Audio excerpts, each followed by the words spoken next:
son nom. Béni soit ton nom, quand je suis au milieu des airs, et que je solitaire. Béni soit ton nom. Béni soit le nom du Seigneur. C'est avec ce beau cantique que nous commençons notre émission ce matin. Bonjour à la maison, nous espérons que vous allez bien. C'est avec une grande joie que nous vous retrouvons ce matin pour cette émission spéciale. Vous avez justement remarqué, je suis avec Maman James et je suis également avec Papa James. Bonjour Maman James. Bonjour Maman Et Eddie. bonjour Papa James. Bonjour Eddie. Oui, ça Bonjour, fait Eddie. beaucoup de plaisir de vous avoir aujourd'hui tous les deux. C'est une grande joie. J'espère que c'est partagé. C'est une grande surprise parce que maintenant, ils voient, en fait, le public va voir Papa James et Maman James parce que je suis toujours seule. Ouais. Et ça, c'est mon amour, l'homme pour qui mon cœur bat. Aujourd'hui, il est notre invité spécial. Il est notre invité spécial, comme Maman Eddie l'a dit tantôt. Qu'est-ce que tu dis Exactement. encore? J'ai oublié. Ok, donc il est là pour une émission spéciale. Comme vous l'avez constaté, depuis un certain temps, nous faisons des cas pratiques. Mais aujourd'hui, nous allons nous arrêter un moment pour parler des parents. Parce qu'il est important aussi que les parents se nourrissent. Et nous avons remarqué quelque chose dans le livre des Proverbes, de Proverbes. Laissez-moi ma langue là. Alors, nous allons lire ensemble dans le livre de Proverbes, et c'est le Proverbe 31 qui nous parle de la femme vertueuse. Mais remarquons quelque chose, il s'agit du roi Lemuel. C'est un homme qui nous parle de la femme vertueuse. Ouais, c'est Et étonnant. c'est le roi Lemuel. Ça nous dit quelque chose. Comment est-ce qu'il connaît toutes ces choses? Justement, il a appris de sa mère. Et il est capable de transmettre ce qu'il a appris, ce qui nous parle beaucoup en tant que parents. Alors, on va donc lire dans le livre de Proverbes au chapitre 31 et on va lire au verset 1 pour vous mettre dans le bain. Alors, on vous invite à ouvrir la Bible. Proverbe 31, verset 1. Je peux aller, hein, je pense. Ok, je vais lire. Parole du roi Lemuel. L'oracle que sa mère lui enseigna. L'oracle que sa mère lui enseigna. Oh, c'est très important, hein? Parce qu'il est important pour les parents de transmettre aux enfants de telle sorte qu'ils soient eux aussi capables de transmettre à leurs enfants, Maman James. Exactement. Ce qui est un peu surprenant, c'est... En fait, on voit déjà la deuxième génération, parce que le mien, c'est la deuxième génération, et il est capable de pouvoir nous édifier, parce que c'est ça que, en fait, c'est un proverbe que nous utilisons beaucoup, nous les femmes. Par contre, dans le livre de juge de leurs parents, et en fait, c'est aussi une crainte pour nous, parce que si nous sommes, par exemple, la première génération, par exemple, ma mère dit et moi, nous sommes la première génération, à notre tour, nous transmettons à la deuxième génération. Est-ce que cette deuxième génération, à son tour, sera capable de transmettre à la troisième génération? Parce que dans la troisième génération, justement, dans le livre de Juges, elle était incapable de transmettre aussi à la génération qui venait, donc c'est-à-dire à la quatrième génération. Et c'est ça qui nous inquiète, en fait, qui nous a inquiétés. Et c'est sur cela que nous allons débattre, si on veut dire débattre, partager avec vous aujourd'hui. Mais avant, je pense qu'il est important d'ouvrir Juges chapitre... Nous allons lire dans Juge verset 2 chapitre 2 au verset 10. Alors, au lieu du verset 19, parce qu'on s'est trompé, c'est le verset 10. Oui, c'est ça. Alors, et toute cette génération fut aussi recueillie vers ses pères. Et après eux, se leva une autre génération qui ne connaissait pas l'Éternel, ni l'œuvre qu'il avait faite pour Israël. Quel dommage. Quel dommage, quel dommage. Justement, c'est de ça que nous parlons. Je crois que le verset dit tout. C'est vers une autre génération qui n'avait pas connu Dieu. Donc forcément, il y a quelque chose qui s'est passé. Est-ce que la génération d'avant a su transmettre fidèlement? Est-ce que la méthode était très bonne de telle sorte qu'elle pouvait se transmettre de génération en génération? Et c'est là où nous demandons l'avis de Papa James. Papa James, qu'est-ce que tu dis par rapport à cela? De la génération, en fait la question de génération, c'est quelque chose qui est important dans la parole. Et justement, le livre de Juges que tu as abordé, on verra plusieurs fois, Dieu intervient. En fait, le peuple s'éloigne de Dieu. Dieu fait en sorte qu'il soit puni. Après, il pleure. Dieu leur donne un juge. Le peuple se répand, si on peut dire. Et le juge Israël. En fait, il dirige Israël pendant un temps. Et là, le cœur du peuple revient vers Dieu. Et après, ce juge meurt, il est enterré. La génération d'après essaie tant bien que mal de suivre, mais il arrive toujours le problème de la troisième génération. Et il y a un mot qui est impressionnant, c'est ils ne se souviennent plus. Ils ne se souviennent plus, ou alors ils ne se souviennent pas de ce que Dieu a fait. Ni les œuvres. Donc, ils ne se souviennent plus des œuvres de Dieu. Ils ne se souviennent pas des œuvres de Dieu. Ça montre que entre la première génération et la troisième génération, il y a eu un problème. Et le problème peut être du fait qu'il n'y a peut-être pas eu de transmission, oui. Ou alors le problème peut être du fait qu'il y a eu une mauvaise transmission, ou encore il y a même une transmission sans conviction, c'est-à-dire une transmission formelle. Ou religieuse. Oui, religieuse. C'est ce que j'appelle transmission formelle. Et pour parler de ce problème de transmission, je propose que on se penche sur un cas dans l'Ancien Testament et on se penche aussi sur un cas dans le Nouveau Testament. Et je pense que ça pourra être utile pour nous les parents. D'abord, dans l'Ancien Testament, nous allons nous tourner vers celui qui est appelé le Père de la foi. Et nous allons regarder son histoire dans le livre de Genèse. Il s'agit d'Abraham. Et c'est dans le chapitre 18 du livre de Genèse. Oui, vous êtes maman et papa, parce qu'il y a papa qui est là. Le contexte est le suivant. Le Seigneur est en route pour aller juger Sodome et Gomorrhe. Et il passe sur le chemin et il passe et Abraham le reçoit. Et il y a une forme de communion. On voit une communion entre Abraham et ses invités qui nous parle justement de la communion qui devrait exister entre un croyant et le Seigneur. Et cette communion est vraiment profonde et on les voit souper ensemble après que Abraham leur ait lavé les pieds et tout. Et dans cette communion, Abraham raccompagne ses invités. Et le Seigneur va dire quelque chose au chapitre 18, verset 17. Et l'Éternel dit, cacherai-je à Abraham ce que je vais faire, puisque Abraham doit certainement devenir une nation grande et forte, et qu'en lui seront bénies toutes les nations de la terre.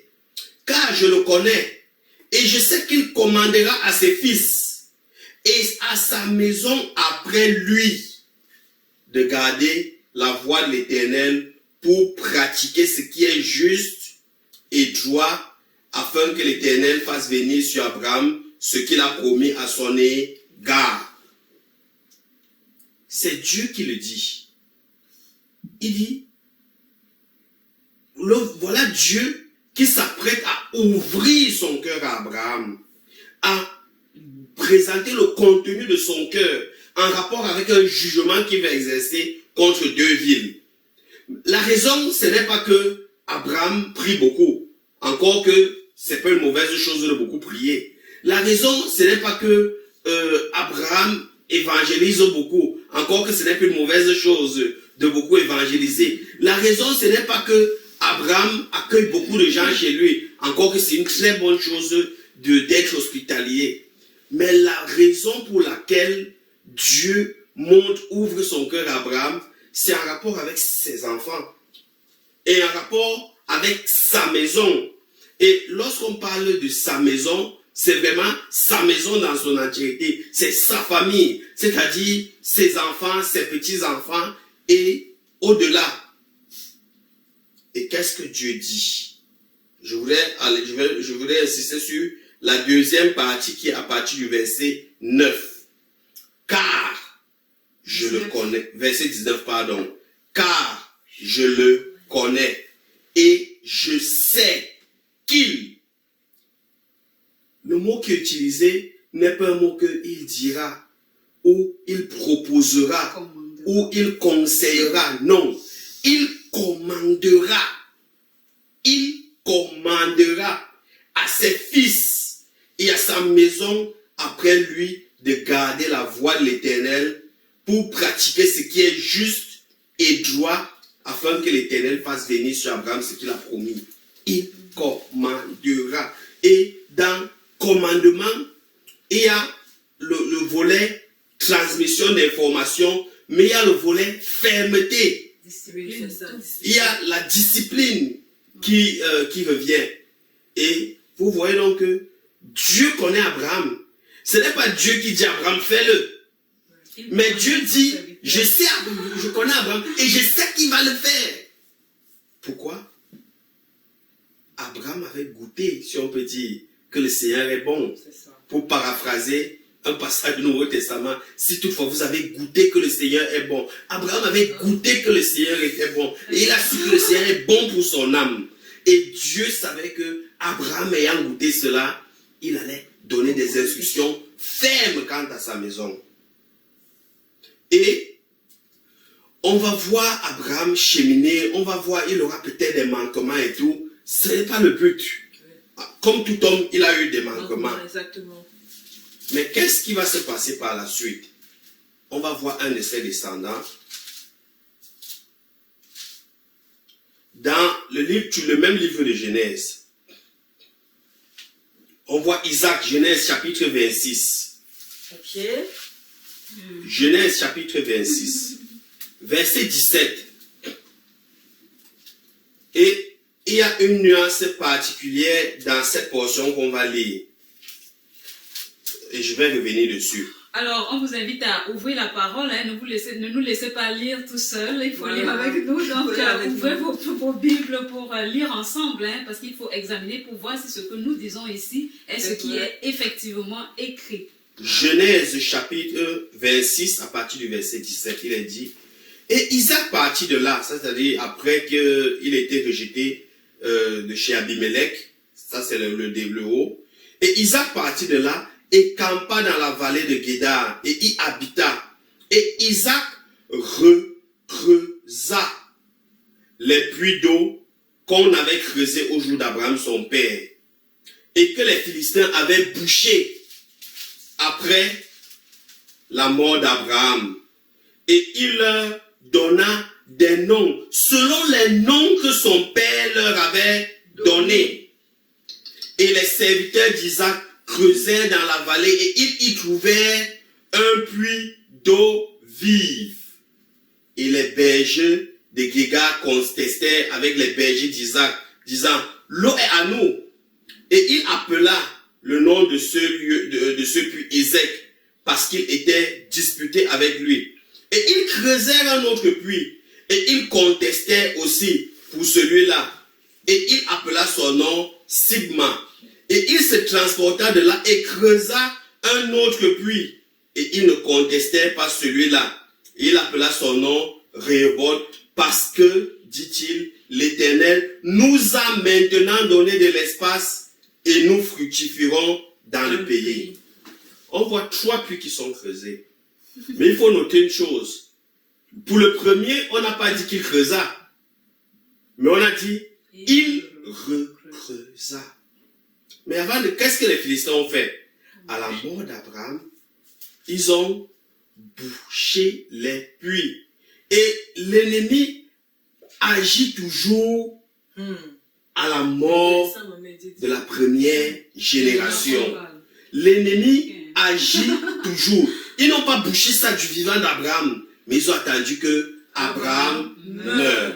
Et qu'est-ce qu'ils ont fait? On n'a pas vu qu'ils soient allés couper les arbres et tout, mais ils ont bouché les puits. Les puits nous parlent de quoi? De l'eau, de la parole. Ils ont bouché cela. Et s'il y a quelque chose qui nous guette aujourd'hui, c'est justement ces attaques de l'ennemi contre la parole de Dieu, soit qui est frelaté, soit qui est dilué, soit qui est interprété de manière à lui donner un sens autre que le sens initial. Donc, une mauvaise explication ou une mauvaise application de la parole peut aussi être une attaque de l'ennemi. Exactement. Mais on voit que Isaac fait quoi? Il recreuse ses puits. Et quand il recreuse ce puits, qu'est-ce qu'il fait? Il trouve quoi? Une source d'eau vive. Et rappelons-nous de ce que le Seigneur Jésus dit dans le livre de Jean, chapitre 7. Celui qui croit en moi, des fleuves d'eau vive couleront de son sein. Mais la Bible précise qu'il parlait là de l'esprit qu'allait recevoir ceux qui croiraient en lui. Parce qu'à ce moment-là, l'esprit n'avait pas encore été donné, parce que Christ n'avait pas encore été glorifié. Mais on voit encore que le même mot, l'eau vive, l'eau qui apporte la vie, l'eau qui rafraîchit. Oui, pourquoi la parole met l'emphase sur le fait que l'eau là soit vive? Parce qu'il y a une eau qui n'est pas vive, une eau qui est stagnante, une eau qui ne rafraîchit pas. Et c'est lorsqu'on entre dans une monotonie où la parole est juste une formalité, où c'est-à-dire la parole n'est pas quelque chose qui est là pour nous nourrir personnellement en tant que parents. On la lit vite fait, parce qu'il faut aussi qu'on montre qu'on a lu. On va prendre très rapidement une portion, peut-être la bonne semence. On la lit comme un livre d'histoire. Voilà. Oui. Alors cette eau-là, dans ce contexte, de la parole, c'est ça parce que ce n'est pas fait dans un esprit où on veut recevoir quelque chose de Dieu. Non, c'est pas. Ça cesse d'être eau vive. Mais dans le fait de recreuser, il y a une activité. C'est ça. Un effort. Figurez-vous, lorsqu'on creuse, on va prendre la pioche, on va prendre le pic, on va prendre la pelle, on va soulever. Et comme ils ont bouché, ils n'ont pas bouché avec la terre, ils ont bouché avec les pierres. Donc ça nécessite qu'il faut enlever les pierres qu'on a mis à l'intérieur et tout. Donc ça donne qu'il faut travailler. Ça demande un travail pour retrouver cela. Mais on voit que dès qu'ils le font, immédiatement, l'ennemi vient contester. C'est ça. Et qu'est-ce qu'ils vont faire? Ils vont creuser un deuxième puits. Ils vont creuser un deuxième puits. Et même dans ce puits-là, l'ennemi va encore contester. Et après, qu'est-ce qu'ils vont faire? Ils vont creuser un troisième puits. Et c'est lasse pas.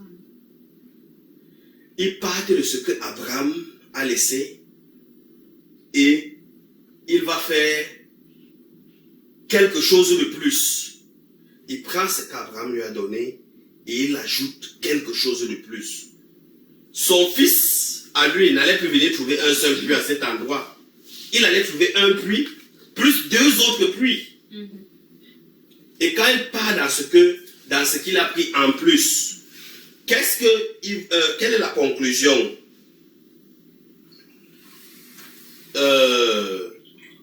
Il appela son nom. C'est 25. Non, 22. Il appela et il se cantonna, et il a un autre puits. Et il ne contestait pas celui-là. Et il appela son nom Rehoboth. Parce que, dit-il, l'Éternel nous a maintenant donné de l'espace. Et nous fructifierons dans le pays. Or, fructifier veut dire porter des fruits. Et on voit là, il est arrivé à un niveau où la parole de Dieu peut produire des fruits dans sa vie. Nous fructifierons. Il ne dit pas je fructifierai. Parce que là, il pense à lui, à ceux qui sont avec lui et à ses enfants. Nous fructifierons dans le pays. Et c'est ce que Dieu veut de chacun de nous.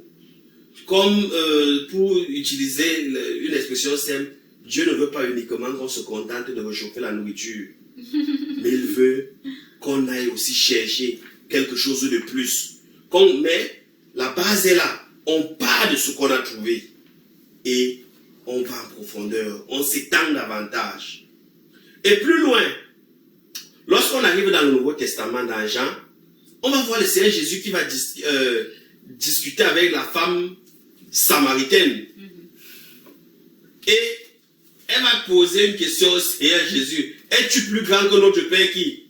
Abraham. Jacob. qui a creusé ce puits? C'est Jacob, non? Je vais regarder dans Jean. Je regarde dans Jean, s'il vous plaît. Dans Jean 4. Toujours les Écritures parce qu'on peut se tromper. Dans Jean, Exactement, on va dans Jean, on va vérifier. Dans Jean pour chapitre confirmer. 4. Et c'est ce que nous vous invitons à faire d'ailleurs à la maison. Voilà. Toujours vérifier, examiner. Jean 4. Jean 4.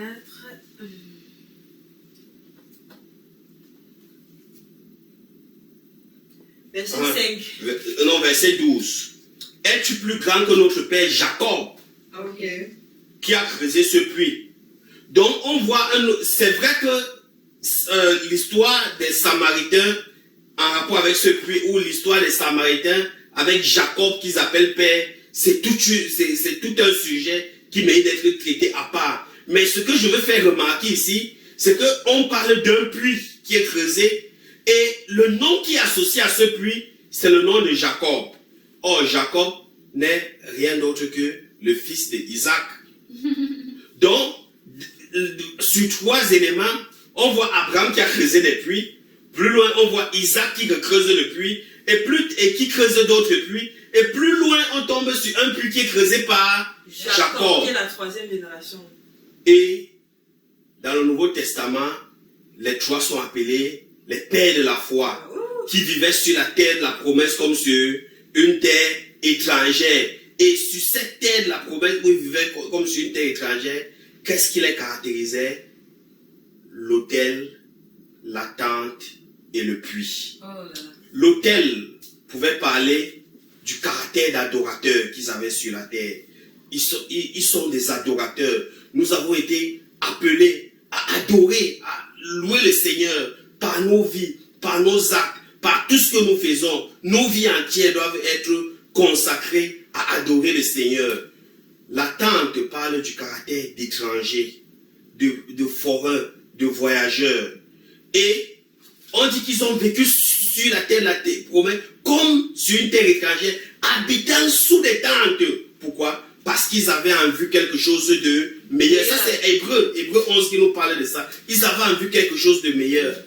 Est-ce que nous, comme parents croyants, je parle bien sûr de parents croyants, est-ce que nous montrons à nos enfants que nous sommes pèlerins sur cette terre?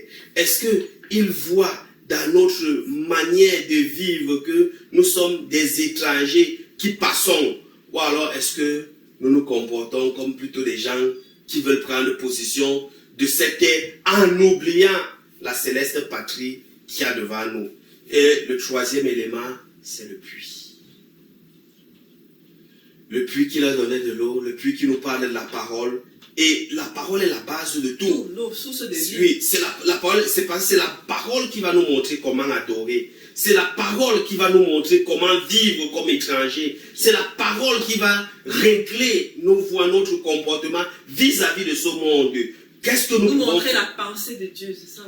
Qu'est-ce que nous pouvons faire vis-à-vis du monde? Jusqu'à où peuvent aller nos relations? Jusqu'à où doivent s'arrêter nos relations? Tout est mis dans la parole. Et même quant à nos enfants, c'est encore la parole qui est là. C'est pourquoi la parole dit quoi dans le psaume 119? Comment le jeune homme grandira-t-il plus savoir? C'est en se dirigeant d'après ta parole. Ou encore. Alors, chers parents, nous sommes arrivés au terme de notre émission. On espère que vous avez beaucoup appris. Et comme on l'a dit tantôt, quand on parle de puiser, de recreuser les puits, pour nous, c'est sonder les Écritures. Alors, continuez de sonder les Écritures. Ouvrez la Bible, faisons des recherches, essayons d'apprendre de Dieu. Et voilà, c'était le message qu'on a voulu vous passer. La semaine prochaine, si le Seigneur le veut, on va revoir autre chose concernant toujours la 3e génération. Portez-vous bien et béni soit le nom du Seigneur. Bye bye, c'était Mama James, Papa James et aussi Maman Edith. Voilà, bon.